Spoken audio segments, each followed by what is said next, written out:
Hey, hello, and welcome back to yet another exciting episode of Action Reaction. Today, we are going to review a figure that belongs to one of the franchise that happens to be all-time great when it comes to fighting games. We are going to review Shao Kahn from the Mortal Kombat series.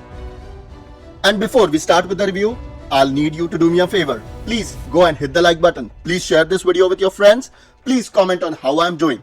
Also, since you're here, I would really love if you could just subscribe to my channel and hit the bell icon for notifications about more awesome content coming your way soon.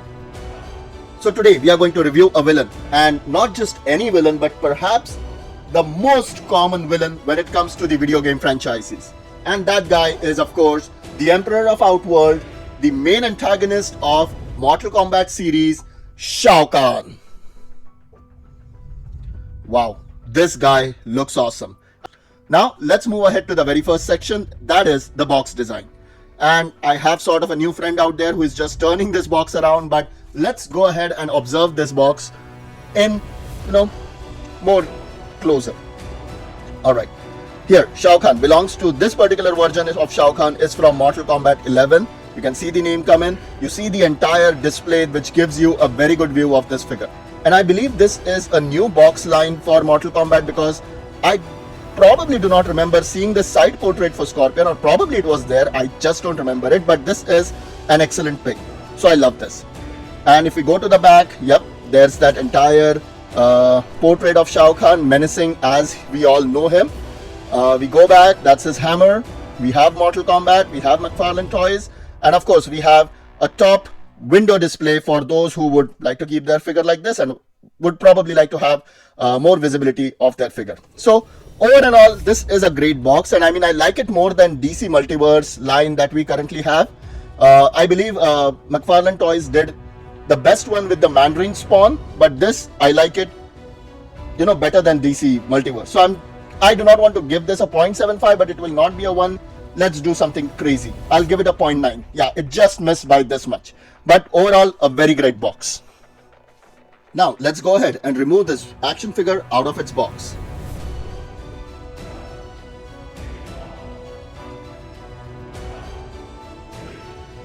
So that's Shao Kahn out of the box. And you can just tell, how awesome he looks. Now, out of the box, can this guy stand on his 2 feet? Let's go ahead and take a look.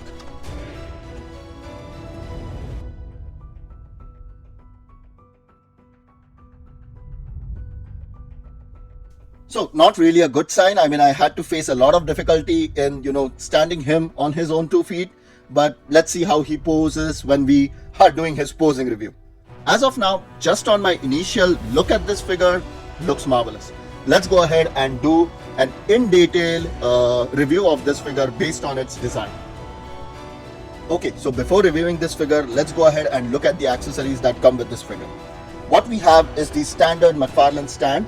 So I feel that I would need this stand because probably it will give me some hard time to pose this guy. So a stand is a very thoughtful process, and McFarlane Toys does it the best. It's just a piece of plastic, but very useful.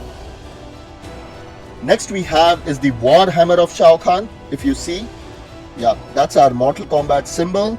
Just looking at it, it looks like a very heavy weapon with a spike on top. And those small those small points that they have put in that give some life to this hammer. This is where it has sort of another spiky counterpart. This is to smash his opponent. So this is really nice. So again, the hammer is silverish in nature with all the accents like these important points colored in golden. And if we look at it quite closely, I do not really see any misapplications on this, because these are like very small minute things, and misapplication of paint could probably be the most common thing, but you do not see it. This is a very professional job. And down it comes to its stand, which has sort of a very, I don't know what this color might be. I'm just going to say red. It's not a red, but a red. Yeah. So very well applied. And I mean, this is sort of like the ribbons that go on to for him to have the grip on this hammer very well. The only thing that I would say probably is this is too bouncy. But again, understanding that it needs to go into his hands, probably they needed a bit of flexibility. But if it would have been sort of a more sturdy material, I would have appreciated it more. But we'll know when we post this guy whether this was a sound technical decision or not. So the hammer, the war hammer of Shao Kahn. Now let's go to the figure. Okay, just look at it. And I'll just be turning him around for you to take a closer look. Oh man, this is so nice. This is so nice. Wow, perfect. Cool. So let's go ahead. Let's look at his head. So he has his war helmet that comes with a skull on his that covers his face. That's sort of like his mask, and this has gotten a bit of samurai treatment. So this helmet more or less looks like a samurai helmet, and of course I don't think so we can remove it. If you look at his eyes, I won't be able to show you those perhaps in great detail, but his eye lenses are orange against a black background, so that really gives a menacing feel. And of course it's so minute that you cannot really see that, but yeah, that's nice. And again, a golden skull with two fangs, the samurai type treatment to his helmet. It just takes you back to those feudal days. But this is really nice. And again, I do not really see any misapplication of paint. So this is an excellent job that the designers at McFarlane have done. We go down, we come to his shoulder pad, and this is sort of flexible, even though it looks tough, but it is a bit flexible. So he has two shoulder pads, both of them are different designs. You can see they have designed it very well. There are some lines that come out and meet at the end from start to the back or from front to the back, so that's really nice. We have some horn representation over here, and we have a shoulder patch which looks very nice. If you can see those small details, yeah, this is like awesome. And again, this color, it's not a red, but it really gives Shao Kahn a very majestic feeling.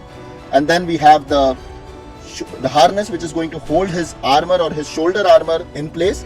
That's detailed very well. You can see, this thing connecting both the pieces. That's really nice. And if we go back, that's the entire leather piece that we have that has kept his armor in place. So cool. And we have sort of like a scarf that just extends out from his right shoulder pad that goes down and just ends, which is nice.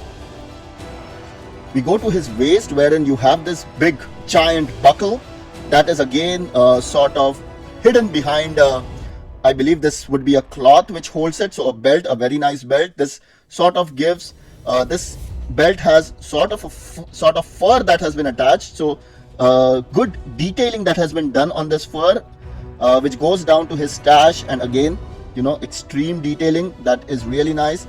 Silverish, cool. So we can see three major colors that have gone into designing this Shao Kahn's armor, right? Gold, silver, and this, is it magenta? I don't know the color, I don't know the exact color, but it's good. And if you can see, there is one more sash that just goes down, and it is sort of they have tried to show them as two different material. So the color to naked eyes, if you're seeing it from a distance, probably you will not be able to see the difference between these two colors, but they are extremely different, right? So that's nice. And again, the detail that they have given in the front, the same detail goes into the back. So they have kept the design uniform throughout. Now, I do not really know is this a thigh protection? I'm not sure, but I'm assuming it is leather with some gold accents to border it around. That's nice. And then his legs, he has knee braces which have a skull demon on them, if you can look at it closely. So that's cool. And finally, his boots. So there are 4 spikes that jump out from the boot. That's a very good job. The only thing is, I am really not able to identify if this is his skin or because I can very frankly tell you this is his skin. So that comes into a brown color. But if you see overall over here, everything is brown. But this again, this part would be his skin, but I'm not really sure what this is. Is it his skin just, having a tough skin that just flows into his boots? And he's not actually wearing any boots, but just some protective armor on his shin, on his leg, on his... So I cannot really make the difference between his skin and... I'm not sure if this is actually armor or just his skin. Probably sort of a thick skin, because there is a very small difference in terms of color. If you can see, yeah, the light is not doing it justice, but they are a bit different. So this is much more lighter in tone, this is much more darker in tone, but yeah, and it just flows around. Cool. And then you go to his legs. Yep, those are his nails. They are nails. They are very long. So I'm not really sure if this is a shoe, if this is a trunk. I do not really understand, or if this is just his direct leg and he just has something to cover them up.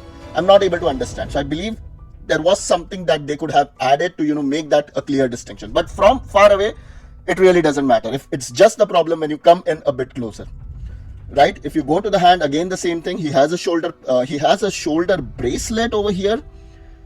And again, the color is very close, so you cannot really, unless you look for those, those small details, you will not be able to identify. Again, this I believe is his rough skin, which is going to his smooth skin, and this I believe is his hand and not some gloves.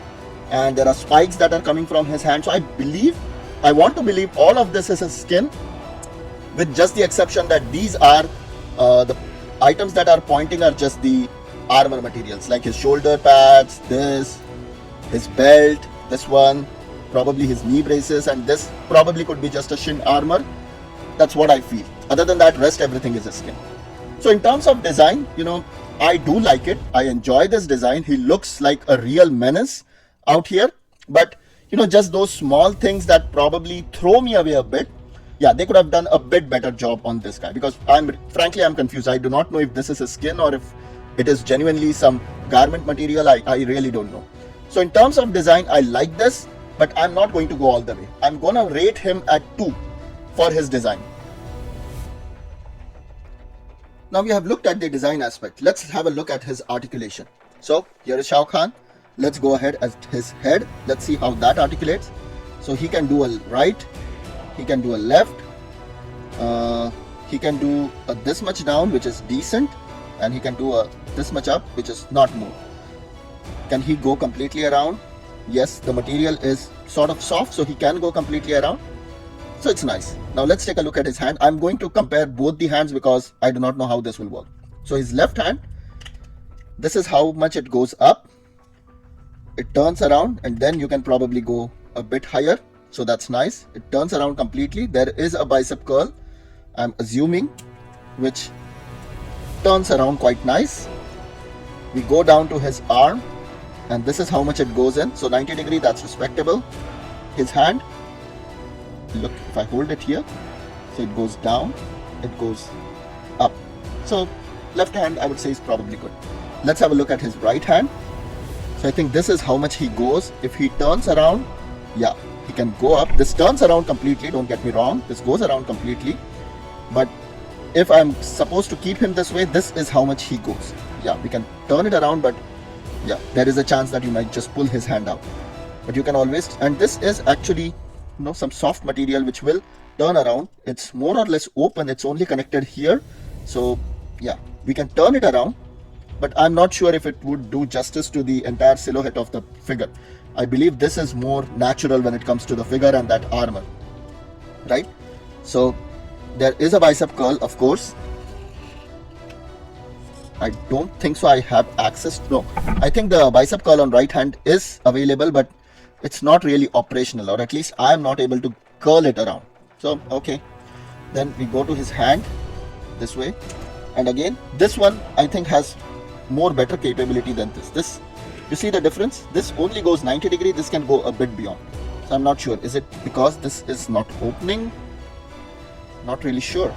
Yeah, this is a double jointed arm, but I'm not really sure. Yeah, there it is. Yeah, I think it was just stuck. So yeah, he can do it better on both the arms. Cool. Now he has a chest articulation here, so not really that much forward. Yeah, but it can do a bit back. Articulation goes completely around, so that's good. Let's see how much he can crouch. Okay. On his left, he can do this much crouch. On his right, he can go this much down, which is decent. Let's take a look at his leg. This is how much I can make him move forward. Not really anything in the back. And this is how much he can flex. Yeah. And again the leg, and again the leg turns around, but yeah, there is a lot of accessories around this, so I'll be a bit careful. Yeah, but not, I wouldn't say as compared to other figures, this is a bit limited. He doesn't have a thigh articulation, so he only has knee articulation. Let's see how much it goes. So yes, this is nice. He can almost reach his back with a bit of pushing, but in his neutral position he can go this much, so that is really great. Now finally we come to the foot articulation. Let's see. This is how much it goes up. This is how much it goes down. There is no swiggle, but it can turn around, which is good. And finally, as with all McFarlane toys, he has a knee articulation. This much up, this much down. So in terms of articulation, I mean, this I believe is a trade-off between the design and articulation. This one, yeah, even though due to his confusing design nature, they still have given this figure a lot of accessories. So I'm happy on that aspect. In terms of articulation, we have a base point of 2. I'm going to go as high as 1.25 for this particular figure. Don't get me wrong, this figure has good articulations, but you know, some design choices, if they would have much, because see, if we put this hand in, if he does like this is not going to make any sense. It needs to be attached to this guy, right? So yeah, there are a bit problems. So I think 1.25 is good for this particular figure. In terms of availability, this figure is available in abundance. Hence, I'm going to give it a complete 2. Please check the description for all the relevant links. When it comes to posing, was a bit disappointed. It could do a bit better. Frankly, the stand is the only way you can stabilize this figure. Spent a long time to balance out this guy. So based on my experience handling this figure, I'm gonna give it a 1.25, which effectively rounds about the score to a respectable 7.4. Hey, if you are a Mortal Kombat fan, you need this one. With its limitation, it is still a fantastic figure to go for. Well, that concludes our review. Thank you for hanging out with me and being part of this. Till I see you in my next video, this is Ash, and have a wonderful rest of your day. And yes, do subscribe. Cheers. Bye.